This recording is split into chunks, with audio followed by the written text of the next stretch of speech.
Hey there, welcome to day 1117 of What's She Up To Now in my face mask. I've actually done a live video with at least once or twice with a real face mask on. This is just a filter on the Facebook live options. There's so many. I like to do them on this particular thing so I can try out, because some of them, when you put the mask on or use the filter, it blows my head up so it's huge and takes up the whole screen. I finally, the last couple times I've gotten it, I've stopped and deleted and started the video over because it's super distracting and annoying to me, so I can't imagine how it looks and feels to other people. So today I went through a bunch of them. There's so many different ones. A lot of them have sound and things, which ends up being so loud that you can't even talk with them. They're just music, and they're for people that can dance and sing and act like monkeys, I guess. Definitely not in my skill set, dancing or singing. So what are we talking about today? What's she up to now? What am I up to today? Well, today I overslept. For me, I definitely overslept, and I have a throbbing headache. Not just a little headache, but a throbbing headache and a tummy ache. So doing the best I can to get through my content and not sound like a miserable old hag. So the face mask. Now, I don't need the face mask, but I put it on anyway because it's kind of fun, and it reminds me of the times I actually did a live video in a real face mask, not just a one that Facebook adds for me, but in a face mask.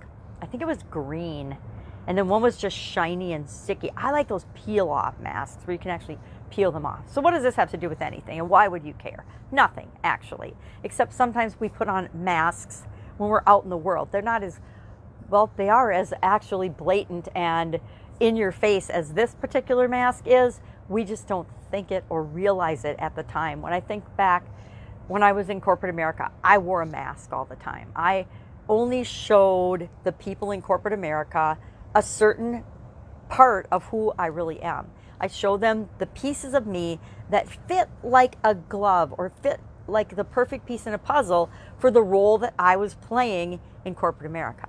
Did the same thing in a lot of areas and aspects of my life up till about a decade ago, a little over a decade ago, when I started realizing, number one, it wasn't working out for me, and it wasn't feeling right or authentic. I mean, I was running through my life like a chicken with my head cut off, which is one of my favorite sayings personally, chicken with its head cut off. I don't know, this was a toy from one of the kids' like meals at a fast food restaurant years ago, and somehow it got its head broken off, and ever since then I haven't thrown it away because it comes in handy, and it reminds me of how my life used to be, just massive, running through it all the time. So we all wear masks. We all put on and show up in the world in the different situations that we find ourselves in the way that we think that we have to, that we need to, that we should. How often do we should? I should do this, I should do that. I still catch myself shoulding sometimes and doing things that, and saying yes to things, very rarely now, but sometimes to things that I don't really want to do. I don't really want to spend my energy and my time doing that. I want to do other things. So today I want to talk about doing what you can and a little bit more. And the reason I'm adding a little bit more today is because I have realized that any belief, any thought, now if you say to somebody, you do what you can with what you've got right now, I have always thought that that's a great belief and a great motivator for me, but I realized doing what I can with what I've got right now gives me permission sometimes to just settle for things that aren't optimal. Let me give you an example. I have a very ghetto, obviously, video recording setup for my Facebook Live. Now, I have a good microphone. I don't have an awesome computer. I don't have an awesome sound system or anything. I'm actually re-mic'd up to my old wired mics because for some reason, when I was moving, which was a year ago now, come on people, get on top of it, Sharon. Do what you can with what you've got, but when you know you've got something, just find it. But I think it might be in storage, and it's been below zero for 10 days here, and I'm not going to my storage unit to look for a wireless mic. I can just get another one on Amazon delivered to the door. So it hasn't been a big enough problem, except I noticed that my lips weren't matching the sound in my videos, and I found it super annoying. And if I find it annoying, I figure other people will find it as annoying as I do. So my quick solution was to do what you can with what you've got. I found a mic, mic'd myself up, and I think the last couple of days my lips have matched the sound of the recording device. Now, I probably need to hook up a better, I need to find my wireless mic and use that for my my recordings because I think that that gives me the best results. But that's an example of doing what I can with what I've got. Would I someday like to have a recording studio or a nice camera, nice equipment and things that record me, and then somebody else that edits those recordings and those videos off of a good file? Sure, but I haven't given myself permission to go do that yet or made that a priority yet. So that reminds me, and do what you can with what you've got. Love the expression. And I usually say do what you can with what you've got right now so that you don't make any excuses for not taking an action in the direction of something that you want. You know, we have to get up and go and move toward what we want all the time, but that requires us taking action. But it's really easy to pile the excuses on and why we can't do it yet and why we shouldn't do it yet and why it's not perfect yet and why we're just wasting our energy and spinning our wheels if we do it and it's not the way it should be. Well, if that were the case, I would never have made a single live video. I would never have made a podcast episode. And I think I've got, I don't even know how many podcast episodes, but and YouTube videos. I just park my content on YouTube, but I've got thousands. There's got to be over 5,000 videos on there because my audio also posts to my YouTube account as just the audio file or like a radio for the podcast. And then the video file I post there on purpose. So I've got both the video file and then my Libsyn account posts my YouTube audio file from my podcast onto my YouTube channel. So that's thousands of videos and audios and content, pieces of content that I've shared that I wouldn't have shared if I had waited and made the excuse that I can't do it because I don't have the perfect setup. I don't have the perfect anything. I actually... I guess I'm kind of a competitive person. I don't always think that I am, but I obviously am. I remember one of my friends on Facebook, and she was the person that I was in a certification program with. And everybody does these certification programs at our own speed, at our own pace, right? But I was one of those people that got in, and I had the time and the energy to devote for it, so I flew right through the certification program. And I do that with a lot of things. Once I make up my mind and commit to something, I put in the effort required to get to the end game, to get the goal I want, and that was a certification.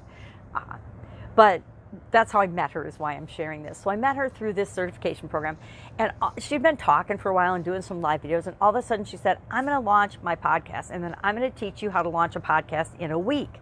Well, as soon as I saw that, I had been toying with the idea and been told by many mentors and many coaches along the way since I began my online journey that you got to publish, you got to publish, you got to publish. You got to have a podcast, a video cast, or blog posts or something. You have to create your own platform to podcast on, or to video cast, or to create your own community and tribe and all the things that they say online, right? And I hadn't done it. It was, a year plus into my journey, and I hadn't done it. So when I saw her post saying she was going to teach people how to do it in a week, I thought, boom, I'm going to do that. But I did it my own way before her week, how to do it in a week presentation. And in one day, I actually launched my podcast.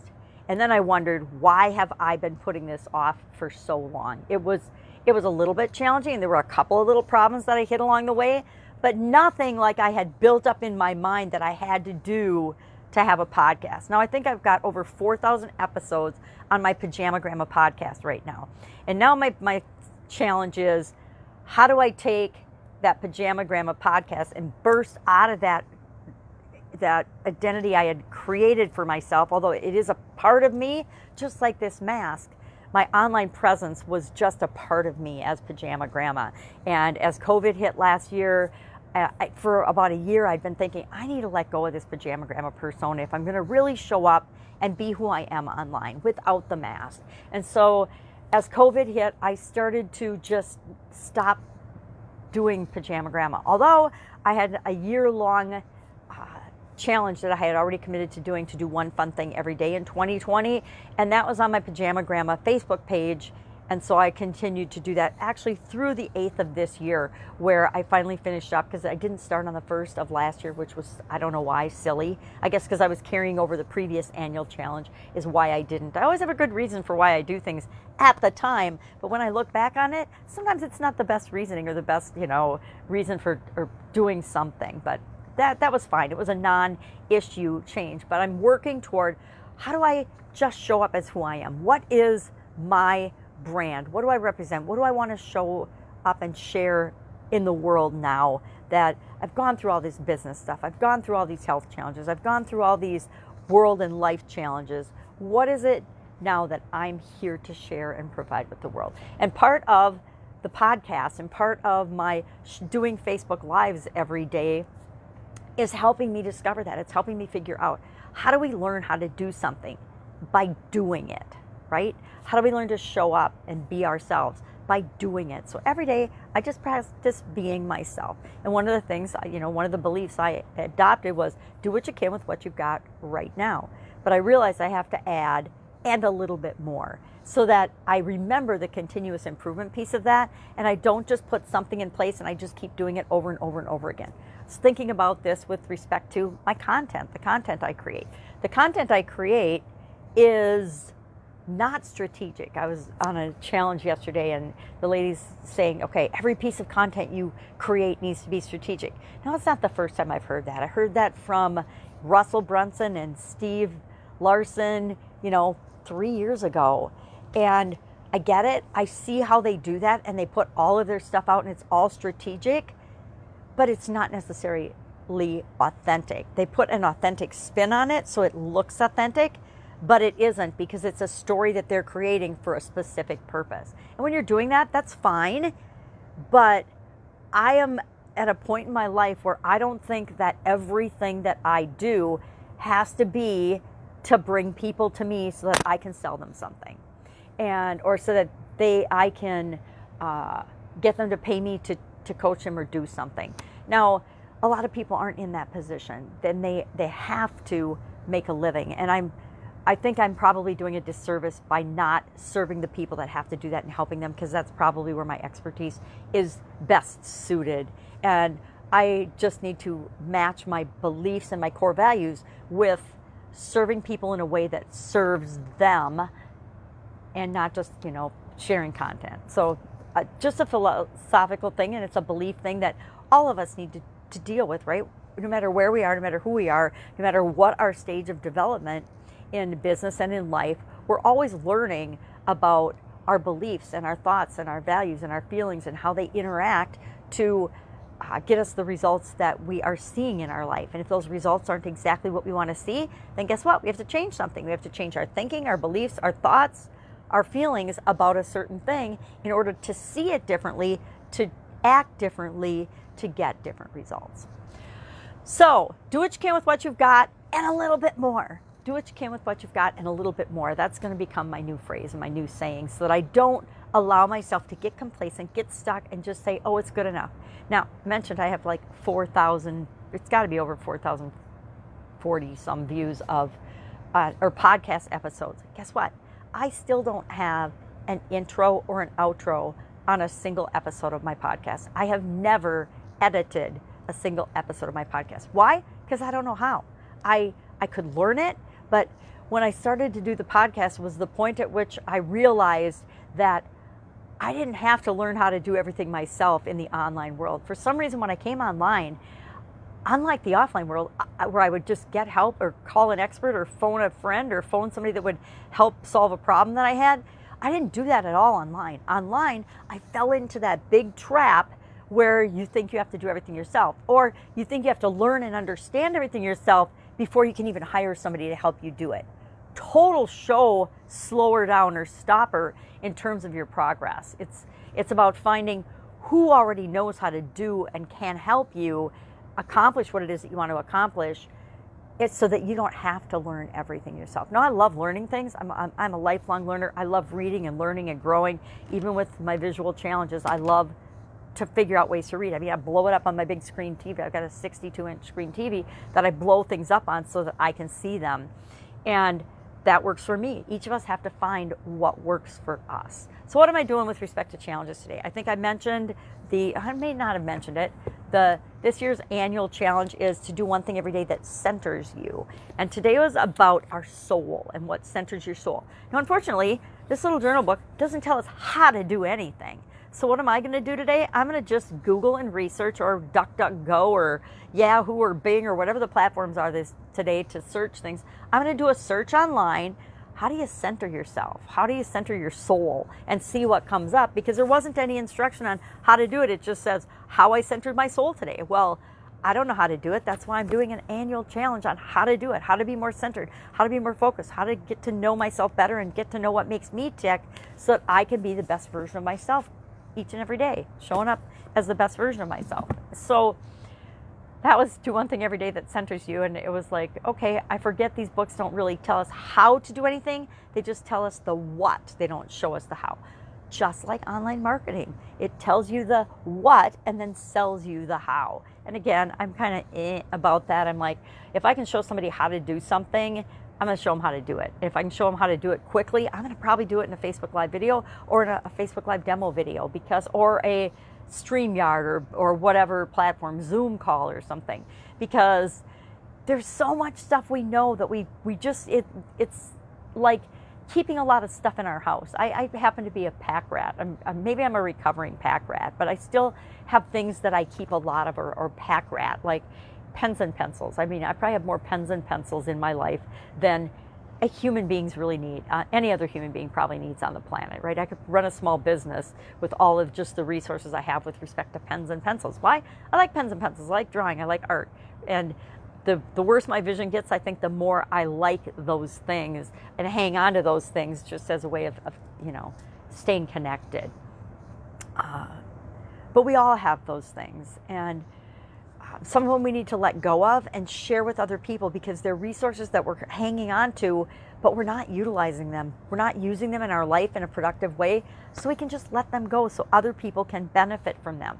When I changed my mindset on that, about having stuff in case I needed it someday, which I don't know where I got that belief that I had to have a lot of stuff in case I needed it someday. I do the same thing with my weight. I have to keep a little extra weight on in case I get sick someday. Where do those beliefs come from? I have to, you have to, when they come up and they show themselves to us, then we have to look at them and say, well, even if I can't figure out where it came from, it's not serving me. I need to let that belief go. And we all have lots of beliefs like that, because our beliefs, we don't even know where they came from or who they belong to, half of them, if not 90% of them, and we're not even aware of them because they're running in our subconscious. So we let those things go. The same is true of centering and just learning more about ourselves. We want to continually improve and become the best version of ourselves each and every day, and as we're here on the planet. To me, that's our purpose. Our purpose is to live this life as only we uniquely can. My purpose is there's stuff along the way, but it's all about the experiences that only I can have because of my unique skill set and experiences and whatnot.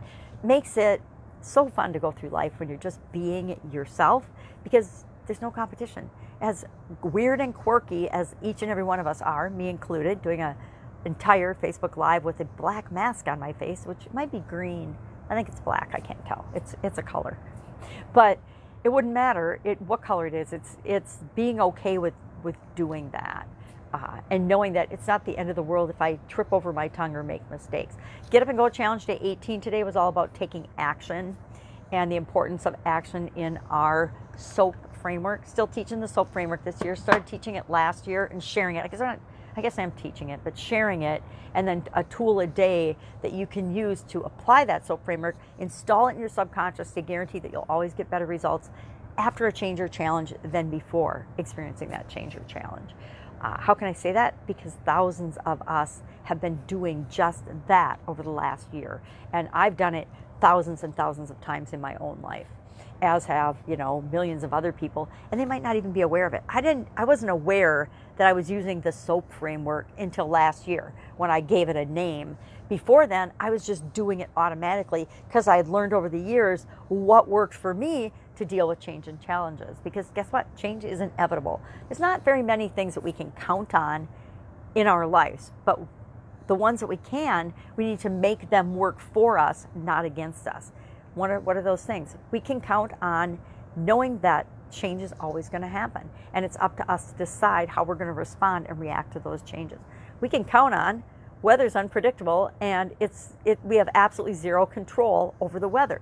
We can count on the knowing that at some point we're going to die or transition out of this life that we're living into what is beyond, and what is beyond is based on each and every one of our individual beliefs. So that's it for today. 3 challenges working on. Doing a challenge with Mark Boness, which is awesome. Just finishing. I'm actually behind on that, but he's got it evergreen, so I can go back and do the exercises. And it's one of those challenges where I personally have struggled with the thing he's teaching us to do in the challenge, and it's all something that's easy for some people. The people that it's easy for have much easier success than people that struggle with this. I'm one of those people that struggle with it, and I believe I have to struggle with it. No idea why, but that's one example of those beliefs that we have to look at and say, well, why do I think I have to struggle with making a choice on this?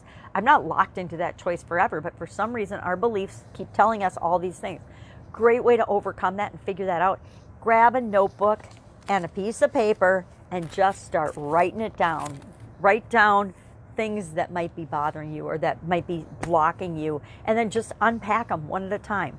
I believe that, and I can't remember what the belief even was right now, that certain things, and how is that either helping to propel me in the direction I want to go, or how is it holding me back? If it's keeping me stuck in my current situation, my present situation, and it's not moving me toward what I want, or if it's having a negative impact on my results in an area of my life that I don't want, that is when it's a signal and a key time to start looking at those things and really being honest with ourselves and looking at them and saying, all right, I may or may not understand why I have this belief, but since it's come up, I obviously have it. So what am I going to do about it? Am I going to ignore it like I have for all these years and keep getting the same results I've gotten? Or am I going to say, I wonder where I got that. If I don't know, great. If I do know, that's really interesting and powerful that I set that belief in motion. And then what happens is we see this ripple of how that belief, from the time we think we established or got that belief and the event that caused that to lock into our brains, all of how it colored every other experience we've had since then. And guess what? It's as simple as that. Seeing it and realizing the impact it's had to give us the momentum, the motivation, the desire to let that go and change that. All right, enough meandering from me today. Have an absolutely amazing day. If I can help you in any way, ask in the comments below. Otherwise, I'll be with you tomorrow.